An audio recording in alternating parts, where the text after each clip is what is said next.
सरकार तो मेरे जेब में है। अच्छा। मेरा कोई क्या बिगाड़ सकता है। अच्छा। 50 लाख रुपए मेरी गाड़ी में पड़े हैं। सैनी साहब से और खट्टर साहब से ये पूछना चाहता हूँ, ये दफ्तर कितने में बेचा गया कि ये खुलेआम रिश्वत ले लूट मचाए। मनोहर लाल खट्टर जी ने जिनको अंदर कराने की बात करी उन्हीं को चार्ज दे दिया गया। इनको जेल भी भेजा गया था। 2 महीने जेल में रहा। आज भी ये उस दफ्तर में बैठा है। उसी तरीके रिश्वत वसूली हो रही है, धक्केशाही चल रही है। हाँ, धक्केशाही, बिल्कुल 100% धक्केशाही। इससे ज्यादा और प्रूफ की क्या जरूरत है। नमस्कार दोस्तों, मैं आपका मित्र सर्व मित्र। ध्यान से सुनिएगा, ये मसला बहुत बड़ा है हरियाणा का। हमने 2-3 दिन पहले एक मसला उठाया था फार्मेसी काउंसिल का। हरियाणा की जो फार्मेसी काउंसिल है पंचकुला में, वहाँ पर क्या क्या गड़बड़ी होती है, क्या भ्रष्टाचार, क्या रिश्वतखोरी चलती है। क्योंकि बहुत से युवा उस दिन पंचकुला पहुँचे थे और आपने सुना होगा वो क्या बोल रहे थे कि उनसे रजिस्ट्रेशन के नाम पर पैसा जमा करवाया जाता है अलग अलग खातों में। 3-4 खाते उन्होंने दिखाए थे, हमने दिखाए थे आपको। उसके बाद क्या हुआ, कल ही खबर मिली कि फार्मेसी काउंसिल के चेयरमैन को लंबी छुट्टी पर भेज दिया है। यानी वो मसला उठाया, उस पर सरकार ने संज्ञान लिया है। लेकिन एक और बड़ी बात ध्यान से सुनिएगा, वो ये कि जो उप प्रधान सोहनलाल कंसल, अब वो उनके पास पूरा चार्ज आ गया है। लेकिन सोहनलाल कंसल पर भी बड़े आरोप पहले लगे हैं। क्या कुछ आरोप लगे, क्या उन्होंने किया, क्या कुछ निकल कर सामने आया जांच में, उसके लिए हमारे साथ हैं फार्मेसी काउंसिल के एक्स चेयरमैन केसी गोयल साहब।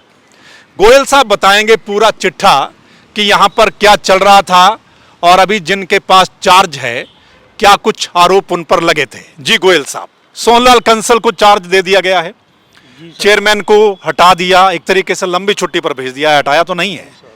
लेकिन ये जो मौजूदा अभी जिनको चार्ज मिला है उन पर आप दिखा रहे थे बहुत बड़े आरोप लगे हैं और मुख्यमंत्री भी कुछ बोल रहे थे। हरियाणा के पूर्व मुख्यमंत्री माननीय मनोहर लाल खट्टर जी ने एक जलसे में खुद ऐलान किया कि हरियाणा फार्मेसी काउंसिल में जो भ्रष्टाचारी था मैंने उसको जेल भेज दिया गया। जब तक उसको सजा नहीं होती मैं उसको निकलने नहीं दूंगा। ठीक है। लेकिन कल हैरानी हुई इस बात की कि उसी व्यक्ति को दफ्तर बेच दिया गया। अच्छा। हरियाणा फार्मेसी काउंसिल का दफ्तर सारा उसको सौंप दिया गया। अब ये बताए कि पारदर्शिता, जीरो टॉलरेंस का क्या हुआ, क्या मायने रहे उसके। अब सोहनलाल कंसल क्या था, क्या है, इसके बारे में मैं आपको थोड़ा सा विस्तार से बताना चाहूँगा। सोहनलाल कंसल हिसार में मेडिसिन वेयर हाउस, जहाँ से पूरे हरियाणा के सरकारी अस्पतालों को दवाइयाँ और औजार सप्लाई। अच्छा, मैं इसी पे आता हूँ।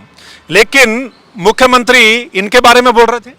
हाँ, सोहनलाल कंसल के बारे में उसने। किन 2 लोगों के बारे में? एक तो सोहनलाल कंसल था, एक दलाल था सुभाष, जो रिश्वत लेंदा पकड़ा गया।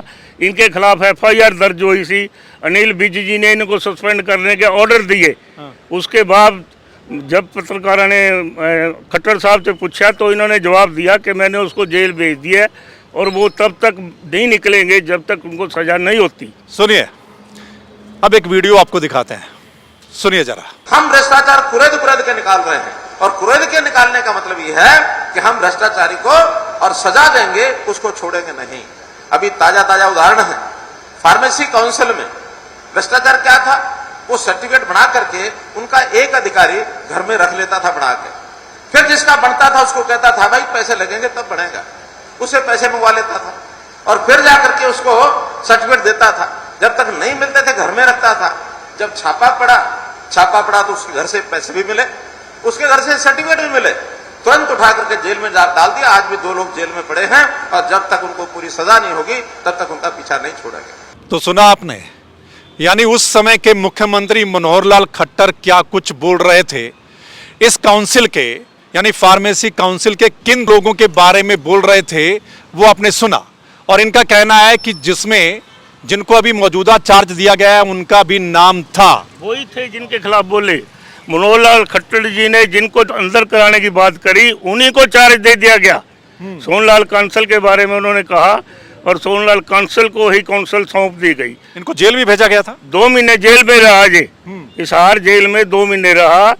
ये इसके खिलाफ क्या था कि विजिलेंस ब्यूरो ने 65,000 रुपये रिश्वत लेते हुए रंगे हाथी पकड़े। अच्छा। 4 लाख रुपए बरामद किए, 50 रजिस्ट्रेशन बरामद करी। हाँ। और FIR नंबर 14 2/7/22 को दर्ज की गई। सोनलाल कांसल और दलाल दोनों मौके पे मिल गए और इनको पकड़ के जेल भेजा गया। 2 महीने बाद जवानत होने के बाद आज भी ये उस दफ्तर में बैठा है। अच्छा। उसी तरीके रिश्वत वसूली हो रही है। हाँ। और ये कह रहे हैं दावा करके कि सरकार तो मेरे जेब में है। अच्छा। मेरा कोई क्या बिगाड़ सकता है। अच्छा। 50 लाख रुपए मेरी गाड़ी में पड़े हैं। अच्छा। कोई दिक्कत आएगी उसी टाइम मैं बर्ताव कर दूंगा उसकी। अब ये कब कहा था इन्होंने? ये तो जब भी बात हो यही कहता भी मेरा क्या बिगाड़ोगे आप। अच्छा। आप पैसा कहाँ से ले आओगे, मेरे साथ कहाँ तक लड़ोगे। तो जब भी मैं कोई दिक्कत आई मैं वो पैसा फेंक दूंगा। मेरे पास तो 50 लाख रुपए आज भी गाड़ी में पड़े हैं। बड़ी बात देखिए, बड़ी बात क्या है, यानी हरियाणा के युवा जो रजिस्ट्रेशन के लिए यहाँ पर आते हैं, जो बी फार्मेसी वगैरह करते हैं, तो उनका रजिस्ट्रेशन नहीं किया जाता। और मुख्यमंत्री को भी आपने सुना कि कैसे घर में वो रख के कागज बैठे रहते थे जब तक पैसे जमा नहीं करवाओगे। अब उनसे पैसे लिए जाते हैं तब जाकर उनका काम होता था। लोग कह रहे थे, यानी युवा कह रहे थे कि पैसे भी दे दिए फिर भी काम नहीं हो रहा। और उसमें आरोप, यानी इनका कहना गोयल साहब का कि कंसल जो हैं जिनके पास चार्ज है मौजूदा, ये जेल में भी रहकर आए 2 महीने। तो ये क्या चल रहा है भाई? खट्टर साहब कह रहे थे कि उनको जेल भेज दिया, लेकिन अभी चार्ज उनके पास है। तो ये चल क्या रहा है, ये क्या चल रहा है, इसी पे बात करते हैं। गोयल साहब ये क्या है फिर? खट्टर साहब ने जेल में ठोक दिया, लेकिन अब फिर चार्ज। मैं पहले तो सैनी साहब से और खट्टर साहब से ये पूछना चाहता हूँ कि ये दफ्तर कितने में बेचा गया। अच्छा। हरियाणा के 50,000 जो फार्मासिस्ट है उनकी जिंदगी से खिलवाड़ करने की, रिश्वत लेने की खुलेआम छूट इसको क्यों दी गई। अच्छा। इसके बावजूद में कितना पैसा उनको मिला। ये हरियाणा के 50,000 फार्मासिस्टों को, 25,000 कमिस्टा को अगर ये एक्सप्लेन कर दें तो मेहरबानी होगी इनके लिए। दूसरा मैं सोनलाल कांसल के लिए बताना चाहता था आपको कि हिसार में मेडिसिन वेयर हाउस है, जहाँ से पूरे हरियाणा के सरकारी अस्पतालों को दवाइयाँ और औजार सप्लाई होते हैं। उनकी खरीद सोनलाल कांसल की देखरेख में की गई थी, जिसमें करोड़ों रुपए के घपले के आरोप खुद वहाँ के सांसद दुष्यंत चौटाला ने प्रेस में लगाए। अच्छा। लोकसभा में लगाए। खुद उसने इस बात का कम से कम 20 अखबारों की कटिंग है मेरे पास, जिसमें उन्होंने ये कहा कि 300 करोड़ रुपए के घोटाले तक के आरोप हैं इसमें। लेकिन उसको इनाम दे के बजाय कार्रवाई करने के, पहले तो इसको रजिस्ट्रार बना दिया गया काउंसिल का, फिर कार्यकारी प्रधान बना दिया गया, फिर इसको प्रधान नियुक्त कर दिया गया। इसकी जगह पे फिर चोरा पे मोर पड़ के दिनेश लखा को प्रधान बना दिया गया और इसको 22 प्रधान बना दिया गया। आज ये 22 प्रधान के नाते इसको प्रधान का चार्ज दे दिया गया। हाँ। अब ये हिस्ट्री तो है सोनलाल कांसल की कि किसने क्या किया। फार्मेसी काउंसिल इंडिया का मेंबर बनाया गया। अच्छा। कि ये खुलेआम रिश्वत ले लूट मचाए। उसी एवज में इसने दून वैली फार्मेसी कॉलेज है करनाल में, उससे 15 लाख रुपए की रिश्वत ली। सबूत है आपके पास? हाँ, इसके खिलाफ FIR 114 और 4/3/2020 करनाल थाने में दर्ज हुई। उसकी कॉपी मेरे पास मौजूद है। अच्छा। तो उसके बाद भी इसके खिलाफ कोई कार्रवाई नहीं हुई। अब जिस व्यक्ति के खिलाफ बार बार FIR दर्ज हो रही है, बार बार रिश्वत लेंदा पकड़ा जाने लग रहा है, और फिर उसके बाद उसको काउंसिल का चार्ज देना, इससे बड़ा क्या हो सका कि उसको छूट दे दी गई कि वो बच्चों को लूटो, रिश्वत लो और उनकी रजिस्ट्रेशन करो, वरना रजिस्ट्रेशन नहीं हो सकती। सुनिए, हम फार्मेसी काउंसिल दफ्तर के बाहर बैठे हैं इस वक्त, जहां पर उस दिन हमने मसला किया था। थोड़ी थोड़ी बरसात भी हो रही है, लेकिन मसला उठाना बहुत ज़रूरी है।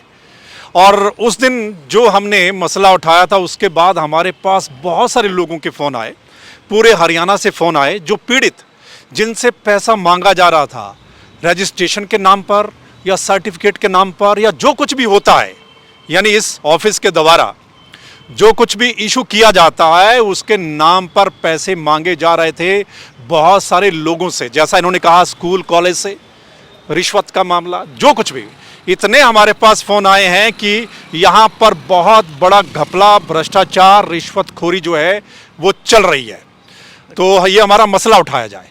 तो हमने कल खबर पढ़ी कि जो चेयरमैन थे उनको तो 3 महीने की छुट्टी पर भेज दिया है, हालांकि खबर में लिखा है कि वो खुद गए, ये ऐसा बोला जाता है। लेकिन इस काउंसिल का रूल 138 के तहत काउंसिल कोई पैसा खर्च नहीं कर सकती जब तक वो जनरल बॉडी से बजट पास करवाया ना जाए। लेकिन मेरे को सस्पेंड किया गया 21/12/17। उसके बाद आज तक जनरल बॉडी मीटिंग नहीं बुलाई जिसमें ये इन्होंने बजट पास कराया हो, और 20 करोड़ रुपया काउंसिल के खाते से निकाल के खर्च दिखा दिया गया। अच्छा। इससे बड़ा भ्रष्टाचार, इससे बड़ा गदर कोई नहीं हो सकता। अब ये बताओ कि पारदर्शिता और जीरो टॉलरेंस कहाँ गई, क्या हुआ उसका? बीजेपी सरकार ना बहुत बड़ा दावा करती है जीरो टॉलरेंस और भ्रष्टाचार मतलब इस सरकार में नहीं है। तकरीबन हर प्लेटफॉर्म पर उनकी ओर से बोला जाता है।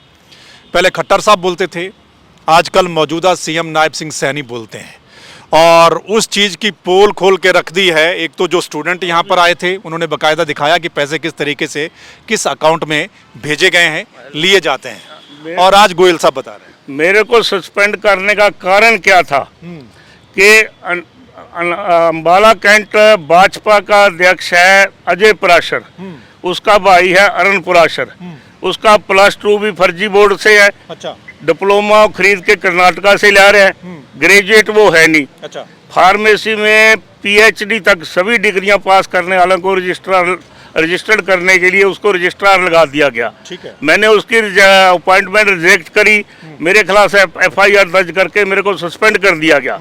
हाई कोर्ट ने, Punjab and Haryana high court ने 25/7/19 को अरुण पराशर, सतपाल गर्ग और काउंसिल कार्यालय में मौजूद टोटल मुलाजिम जितने भी मलाई जाए सबकी अपॉइंटमेंट को रद्द किया। लेकिन सारे आज भी दफ्तर में बैठे हैं। अच्छा। अरुण पराशर आज भी काउंसिल का खाता ऑपरेट कर रहा है। अच्छा। और अब ये जो बच्चा के खिलाफ FIR दर्ज कराएगी, आपको हैरानी होगी कि 25/7/19 को सतपाल गर्ग को हाई कोर्ट ने डिसमिस कर दिया। उसके बाद ये काउंसिल का मुलाजिम ही नहीं है। अच्छा। ये 2/7/22 को इन बच्चों के खिलाफ है जो स्टूडेंट FIR दर्ज कराने लग रहे हैं। इससे बड़ा भ्रष्टाचारी, इससे बड़ा फ्रॉड क्या हो सकता है? आपको कब सस्पेंड किया था? 21/12/17 को। अच्छा। 21/12/17 को मैंने सस्पेंड किया। मैंने इनके खिलाफ रिट डाली हाई कोर्ट में कि इनकी अपॉइंटमेंट को चैलेंज किया। हाई कोर्ट ने 25/7/19 को इनकी सारा की अपॉइंटमेंट क्वैश करी। उसके बाद आज भी दफ्तर में उसी तरीके बैठे हैं। हाई कोर्ट में ये ऑर्डर इन्होंने रद्दी में टोकरी में फेंक दिए। सतपाल गर्ग को हरियाणा गवर्नमेंट ने 1/10/18 के बाद आगे अप्रूवल देने से मना कर दिया। उसने हाई कोर्ट सरकार के ऑर्डर भी रद्दी में फेंक दिए। अब बताओ, जब ना सरकार के ऑर्डर मानते ना हाई कोर्ट के ऑर्डर मानते, उसके बावजूद बच्चों को लुटने लग रहे हैं। फिर सरकार दावा करती है पारदर्शिता और जीरो टॉलरेंस का। धक्केशाही चल रही है। हाँ, धक्केशाही, बिल्कुल 100% धक्केशाही। सुना आपने, बहुत बड़ी बातें, बहुत बड़े आरोप गोयल साहब लगा रहे हैं, और बाकायदा ये कागज दिखा रहे हैं। क्या कुछ पूरा रिकॉर्ड मौजूद है मेरे पास शुरू से, जब से ये काउंसिल बनी है 1972 से अब तक पूरा कंप्लीट रिकॉर्ड है। सारे के प्रूफ है, सर्टिफाइड कंपनियां कि इन्होंने क्या क्या घपले कर रखे हैं, क्या ये करने लग रहे हैं, कितना पैसा इन्होंने निकाल लिया, कितना इन्होंने वो कर दिया। और ज्यादा क्या कुछ कहना, जब पहले वाले मुख्यमंत्री मनोहर लाल खट्टर ही बोल रहे थे तो इससे ज्यादा और प्रूफ की क्या जरूरत है? जब वो एक भरी जनसभा में बोल रहे थे कि फार्मेसी काउंसिल में क्या चलता है, सुना ना आपने, तो इससे ज्यादा और प्रूफ क्या चाहिए? और जिनके बारे में वो बोल रहे थे, इनका कहना है कि जिनके बारे में वो बोल रहे थे, जो जेल गए थे, आज उन्हीं के पास इस काउंसिल का चार्ज है। तो आप बताइए, क्या ये जीरो टॉलरेंस है? क्या सब कुछ पाक साफ चल रहा है? जो लोग आरोप कर रहे हैं, जो इतने फ़ोन कॉल आ रहे हैं और जिनसे पैसा लिया गया, किस खाते में लिया गया, क्या सरकार उसकी जांच करवाएगी? कहाँ कहाँ पैसा लिया जा रहा था? जब मेरे को सस्पेंड किया उस टाइम इस काउंसिल में जो फार्मासिस्ट रजिस्टर्ड थे 1972 से 21/12/17 तक टोटल 30,000 थे। अब तब से अब तक 55,000 कर दिए गए। इतने फार्मासिस्ट कहाँ से आए? कितना पैसा इनसे वसूल किया गया? उसकी जांच कौन करेगा? तो सुना आपने क्या कुछ चल रहा था। क्या सरकार इस पर और संज्ञान लेगी?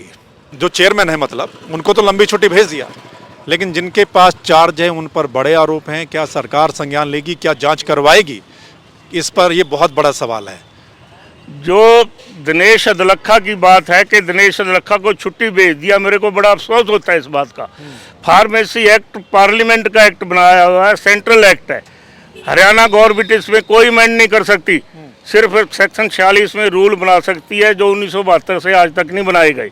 लेकिन दिनेश अदलखा अब काउंसिल को प्रधान और उप प्रधान सिर्फ इलेक्ट होते हैं, सरकार को राइट नहीं है अपॉइंट करने का, ना रजिस्ट्रार को, ना प्रधान को, ना उप प्रधान को। लेकिन ये दिनेश अदलखा और सोनलाल कांसल कभी भी, सरकार ने मेरे को लिख के दे रखा है RTI में कि कभी भी ये चुनाव में नहीं जीते, ना चुनाव हुआ। तो फिर यहाँ कैसे बैठे रहे? ये इनको रिश्वत लो, रिश्वत दो। अच्छा, ये जो भ्रष्ट अफसर है उन्होंने रिश्वत लेके इनको जहाँ बैठा रखा है, ये अपनी रिश्वत वसूली कर रहे हैं, इस करके जो कुछ दे रखा है इन्होंने वो वसूल करने लग रहे हैं। ये दूसरा बहुत बड़ा आरोप है कि ये इलेक्टेड होते हैं, चुनकर आते हैं, लेकिन यहाँ तो किसी और ही तरीके से बिठा रखा है। ये दूसरा बड़ा आरोप उन पर लगता है। चलिए, अब सरकार इस पर क्या संज्ञान लेगी ये भी देखना बाकी है दोस्तों। बाकी आपने सुना, क्या कहेंगे आप जरूर बताइएगा इस वीडियो के नीचे कमेंट करके, और शेयर करेंगे तो तमाम हरियाणा के पास ये पहुंचेगा मसला और उनको पता चलेगा कि क्या कुछ चल रहा है। और बाकी मिलते हैं अगले मसले के साथ। और अगर ये रिपोर्ट आपको ठीक लगी तो इस चैनल को लाइक फॉलो कर लीजिएगा ताकि अगला मसला आप लोगों तक पहुंच जाए। नमस्कार, आदाब, सत श्री अकाल, राम राम।